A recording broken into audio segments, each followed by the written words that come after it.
ইরানের Islamic revolutionary guard corps সতর্ক করে বলেছে, ইরানের বিরুদ্ধে যুদ্ধে যুক্তরাষ্ট্রকে সহায়তা করলে যুক্তরাজ্য, উপসাগরীয় আরব রাষ্ট্র বা অন্য যে কোনো দেশকে বৈধ সামরিক লক্ষ্য হিসেবে বিবেচনা করা হবে।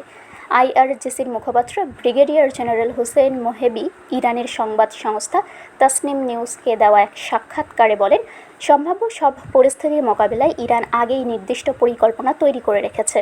রোববার তাসনিম নিউজ সাক্ষাৎকারটি প্রকাশ করে। হোসেইন মোহেবি বলে, যুক্তরাজ্য, উপসাগরীয় দেশ বা অন্য কোনো দেশ যদি যুক্তরাষ্ট্রকে এই যুদ্ধে সহায়তা করে, তাহলে তারা আমাদের জন্য বৈধ লক্ষ্যবস্তুতে পরিণত হবে।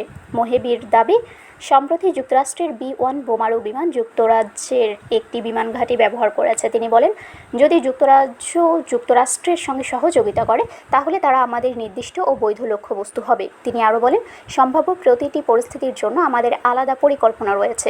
এদিকে ব্রিটেনের প্রধানমন্ত্রী হিসেবে প্রথম বড় সাক্ষাৎকারে অ্যান্ডি বার্নহ্যাম বলেছেন, দেশের জাতীয় স্বার্থ রক্ষার প্রয়োজনে তিনি যুক্তরাষ্ট্রের প্রেসিডেন্ট ডোনাল্ড ট্রাম্পের সিদ্ধান্তের বিরুদ্ধেও কথা বলতে প্রস্তুত। বিবিসিকে দেওয়া এক সাক্ষাৎকারে বার্নহ্যাম জানান, ট্রাম্পের সঙ্গে তার প্রথম কথোপকথন ভালো হয়েছে এবং তিনি মার্কিন প্রেসিডেন্টকে খুব আন্তরিক মনে করেছেন।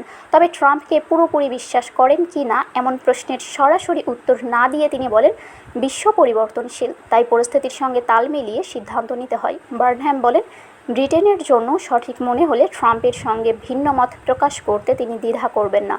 তার ভাষায়, নিজ দেশের জাতীয় স্বার্থকে সবার আগে রক্ষা করতে হয়।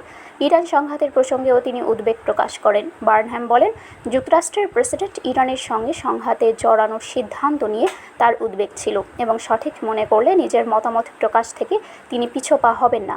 এদিকে প্রতিরক্ষা খাতে ব্রিটেনের মোট দেশজ উৎপাদনের 3% ব্যয়ের লক্ষ্যমাত্রা নির্ধারণের বিষয়ে নির্দিষ্ট সময়সীমা দিতে অস্বীকৃতি জানিয়েছেন বার্নহ্যাম।